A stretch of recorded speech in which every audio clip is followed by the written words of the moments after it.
My friend, there is a word, a technical term, an abbreviation for what is happening regarding the Nancy Guthrie abduction case, and Sheriff Nanos' performance is called RFU, as in royally up. Royally. It is beyond anything anybody can imagine because, my friends, as the desperate search for Nancy Guthrie stretches towards beyond the 2-week mark, 16 days as of today, Pima County Sheriff Chris Nanos finds himself yet again confronting more than a complex abduction or kidnapping case. He faces a renewed and loud scrutiny over leadership decisions and his past controversies, and, moreover, questions about judgment. And that's not good. Questions about judgment at a moment when the public trust is everything, and it is waning precipitously. The disappearance of an 84-year-old woman from an upscale Catalina foothills home and is the kind of case that defines a career. It demands speed and clarity and celerity and coherence and confidence. That's what it does. Instead, many people say that confusion over the evidence handling and long simmering political disputes is what we are seeing. That's placed the sheriff's office under an uncomfortable spotlight. And you know it's true. This is prototypically, you've seen the case. Even the movie, remember Die Hard, how the FBI wanted to move in, and Bruce Willis says, no, I want to deal with the police. Anyway, it's a turf battle. We've heard about this, but I thought this was over with, especially when something this serious is happening. And one of the sharpest points of criticism centers on the decision to send key DNA evidence to a private forensic lab in Florida rather than the FBI lab in Quantico. This is incredible. Former federal investigators publicly questioned the move, suggesting time is critical and of the essence in cases involving elderly victims with medical needs where you have to act now and you have to establish yourself as being quick and on the case. Nanos has defended the choice, saying his office had already been working with that lab and didn't want to, as he says, split evidence between facilities. Again, why are you insisting on a Florida facility? It's okay. But ultimately, remember, this result has to go into CODIS. Why don't you grease the skids? He insists that both labs are highly capable and that using one avoids unnecessary complications. Really? Really? Because in a high-profile case, optics matter. They're getting that word optics. And for critics, the question lingers, why not use the most recognizable, the most thorough federal lab in the country when the FBI is already involved? Why not? I think we know why. And it's sad. It's sad.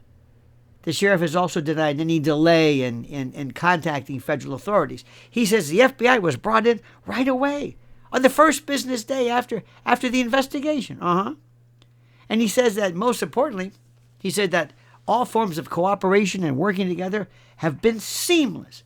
Yet, my friends, the perception that his office may have slow-walked federal involvement continues absolutely to plague the environment and to circulate in public discourse. And in cases like this, perception can be as powerful as fact. Oh yeah, ask Erica Kirk about perception. Now, the Guthrie investigation unfolds against a backdrop of political and legal challenges that have followed Nanos for years. How about this? His 2024 re-election was razor thin, decided by a mere 481 votes. In the heat of that campaign, he placed his opponent, Lieutenant Heather Lappin, on administrative leave. That's good. Around the same time, Sergeant Aaron Cross, and, shall we say, an outspoken critic of Sheriff Nanos, who campaigned publicly against him, was also placed on leave. There you go. Mr. Subtle, Mr. Suave. Cross later filed a federal lawsuit claiming retaliation and alleging, inter alia, among other things, that his First Amendment rights were violated. He argued he was punished for speech on matters of public concern that are a part of his job. And Nanos has maintained that department policies were breached, of course, and that actions taken were absolutely and totally and absolutely consistent with internal rules. Right. And the litigation remains ongoing, leaving unresolved questions about motive and management. But those will be addressed later. But I think you know where that case is going. And Lappin has also sued, claiming she faced a retaliatory campaign after declaring her candidacy. See, her lawsuit, among others, claims or alleges that there's an unusual disciplinary action and the transfer she describes as punitive in effect. You would think most people would say, not now. Of all the times not to move your opponent, it's now during the election. And before announcing her campaign, she had one internal affairs referral in nearly 2 decades of service. After entering the race, she was referred 5 times, according to court filings. Coinkydink? I don't think so. And Nanos has not publicly conceded wrongdoing, of course. You understand how that works. The courts are going to ultimately determine the legal matters. But politically, the narrative, as you can understand, has been rather damaging. And does this fool you? Did you see this guy? Have you heard the way he's been dogged in keeping this my case? Now, shortly after his narrow victory, the Pima County Board of Supervisors voted unanimously to pursue an independent investigation into whether criminal wrongdoing occurred during the election period. And the matter was referred to the Arizona Attorney General. Now, no charges were filed, but even so, the very existence of such a review underscores the level of tension surrounding his leadership. And the controversies didn't begin in 2024. Nope. In 2022, a deputy alleged sexual assault by a supervisor at a holiday party. The supervisor was later convicted of attempted sexual assault and sexual abuse. Critics within the deputy's organization argued the department did not adequately examine in any way how leadership handled or didn't handle the investigation. Once again, the matter was referred for independent review. This is getting costly. A lot of independent reviews. And the Attorney General found no criminal wrongdoing, but noted possible internal rule violations. The board later asked Nanos to clarify the status of internal inquiries to the public. Pretty good, huh? Now, further back in 2015 and 2016, the department was investigated by the FBI over misuse of civil asset forfeiture funds. A chief deputy was indicted and later took a plea deal on misdemeanor theft charges. Nanos was never charged himself, but during that period, he gave a pointed interview criticizing the FBI for confirming the existence of an investigation. And he then challenged the agency's public silence policies and expressed frustration. Now, for some observers, as you can also understand, those comments have resurfaced now that the FBI is again deeply involved in the major Pima County case. You and I know that leadership style matters during crisis. Critics argue that past public clashes with federal authorities and contentious relations with internal critics raise legitimate questions about, among other things, temperament and transparency. And supporters counter that strong leaders inevitably face pushback and that no charges were brought in the prior investigations. They note that law enforcement careers spanning decades often include political friction. Comes with the territory, they say. Comes with the territory. And in the Guthrie case, every decision is amplified. Billboards have appeared. Federal agents have canvassed neighborhoods. SWAT teams have executed operations near the victim's home. We've seen bomb squads and Walmart sales records have reportedly become part of the evidence trail. Each development heightens public anxiety and focus and sometimes, frankly, gives the impression of confusion, kind of a Keystone Cop-ish look. Sheriff Nanos has defended his office's handling of the investigation in interviews, emphasizing repeatedly coordination with federal partners and an adherence to investigative protocol. He argues that sending all evidence to one lab avoids confusion. It makes sense. Why do you want confusion? The whole case is confusion. He says there was no delay in calling the FBI, that his department and federal agents are working side by side. No big deal. They're friends. We're friends. And he's described it as an absolutely nuts involvement not to partner with him. He acknowledges that, of course, we work with the FBI. Yet criticism persists because the stakes are so high. Nancy Guthrie is not just a missing person. She's the mother of a nationally known television anchor who, by the way, has put up none of her own money, and the reward, the first reward, was it $2,500? What's going on with that? That's a different issue. The case has drawn national, international media, political commentary, and intense public scrutiny. And in such an environment, even routine procedural decisions can appear, suspect or curious, to say the least. And the broader question, my friend, is not simply whether the sheriff followed protocol. That's not it. It is whether the public feels confident that every possible resource is being deployed without hesitation or political ego. As you know, in crisis management, trust is currency. Trust is critical. If past controversies have eroded that trust, then even sound decisions now will face skepticism. Ultimately, the courts will resolve the employment lawsuits. The Attorney General has already declined to bring charges in prior matters. And the asset forfeiture scandal concluded without any charges against Nanos. And that's good. Those are facts. But politics and perception operate on a different plane than criminal liability. Ask Erica Kirk. As for the search for Nancy Guthrie, as it continues, the focus should remain on bringing her home safely and identifying whoever is responsible.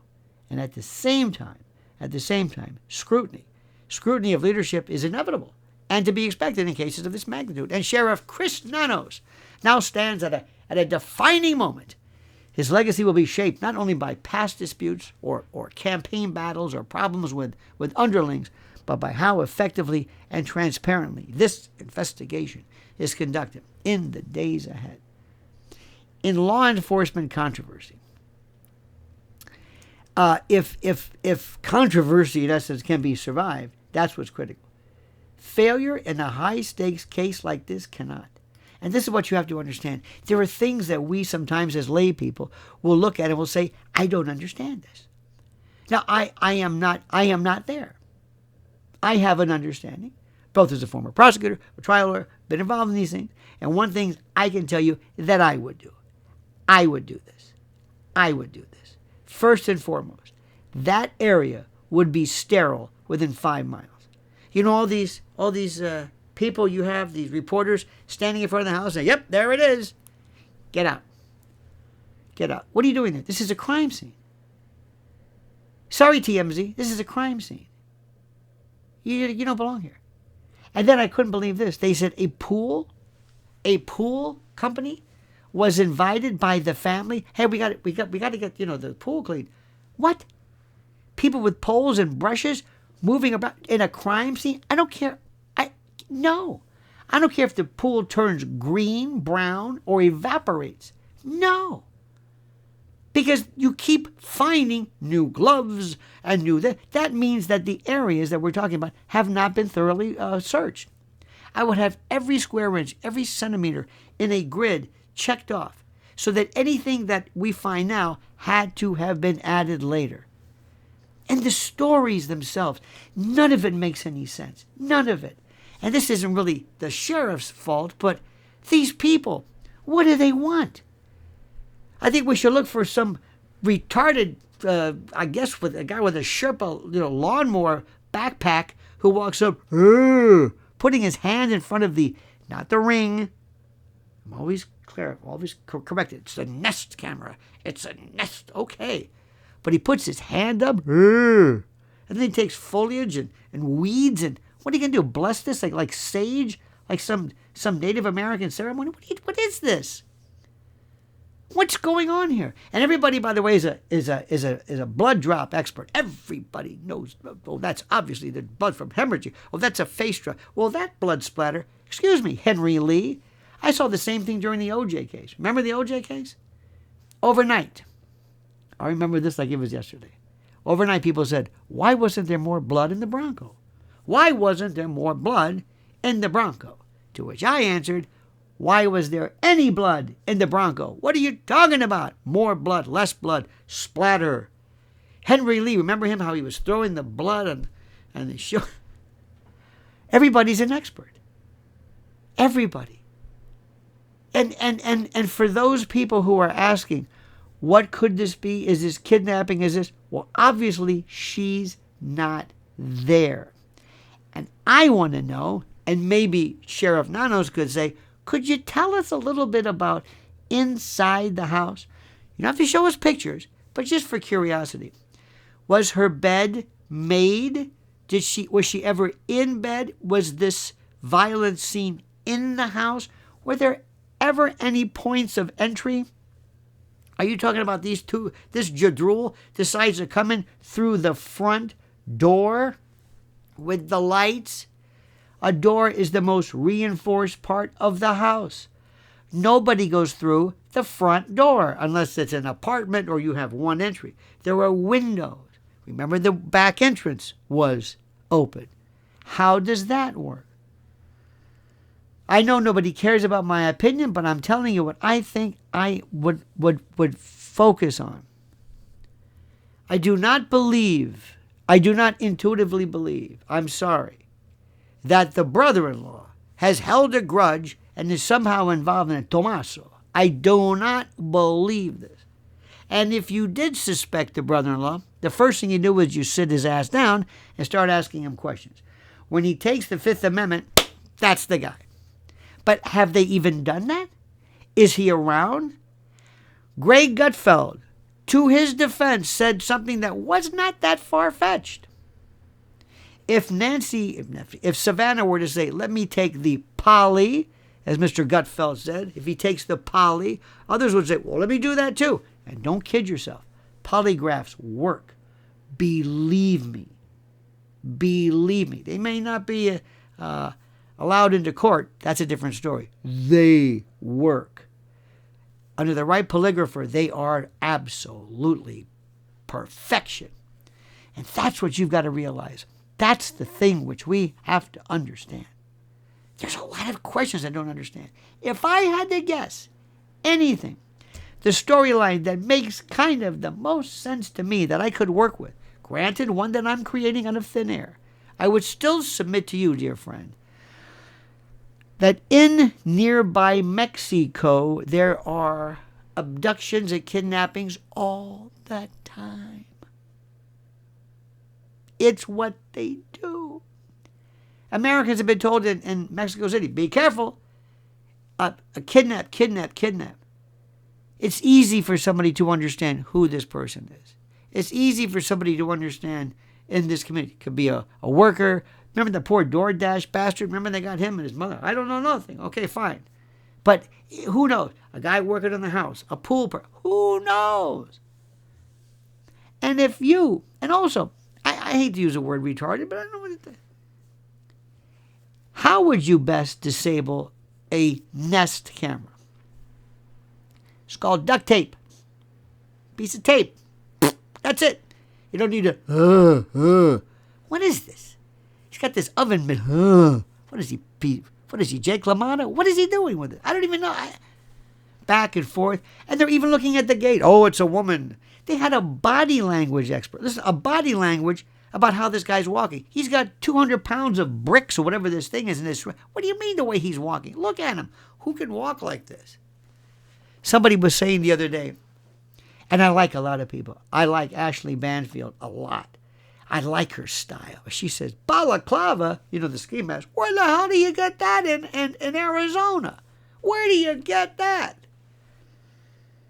A lot of places.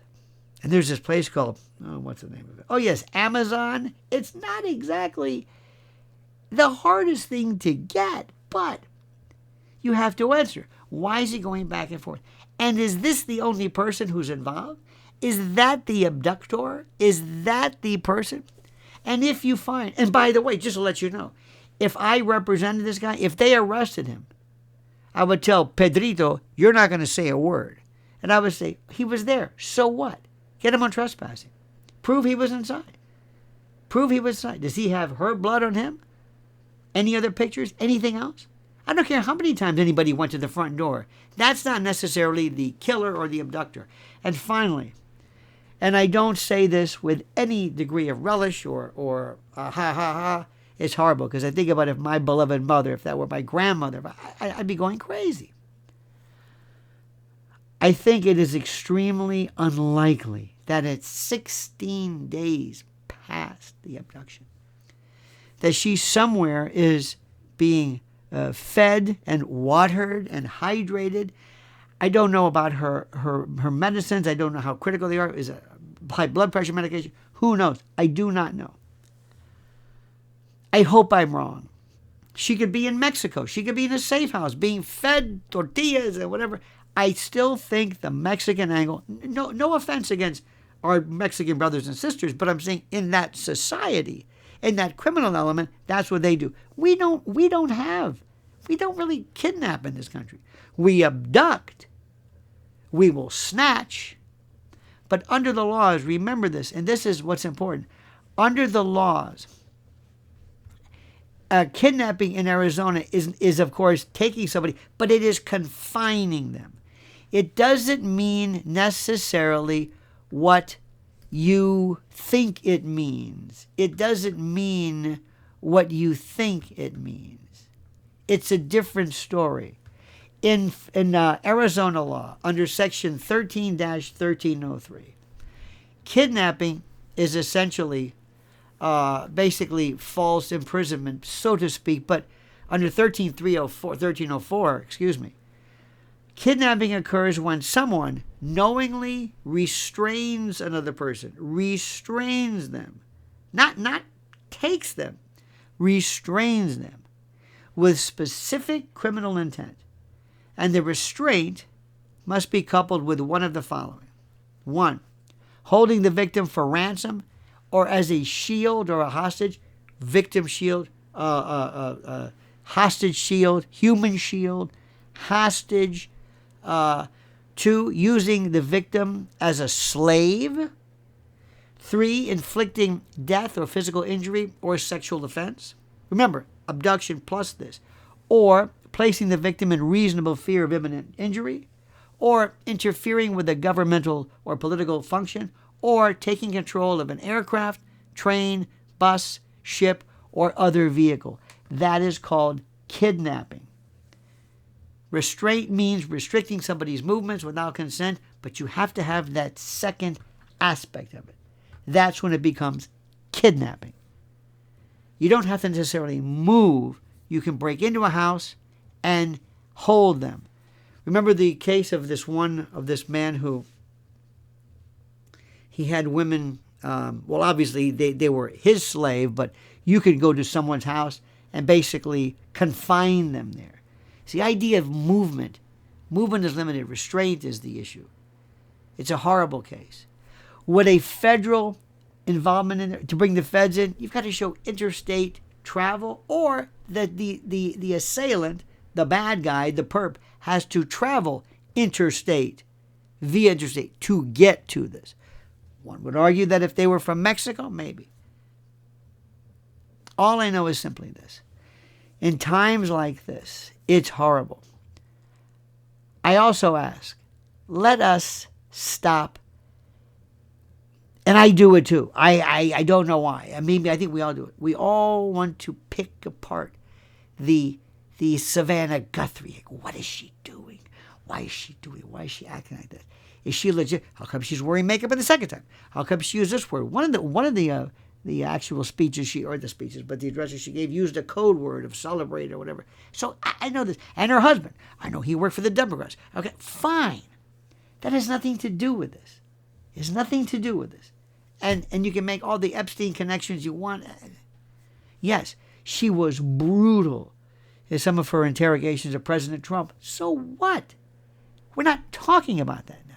This is a different story.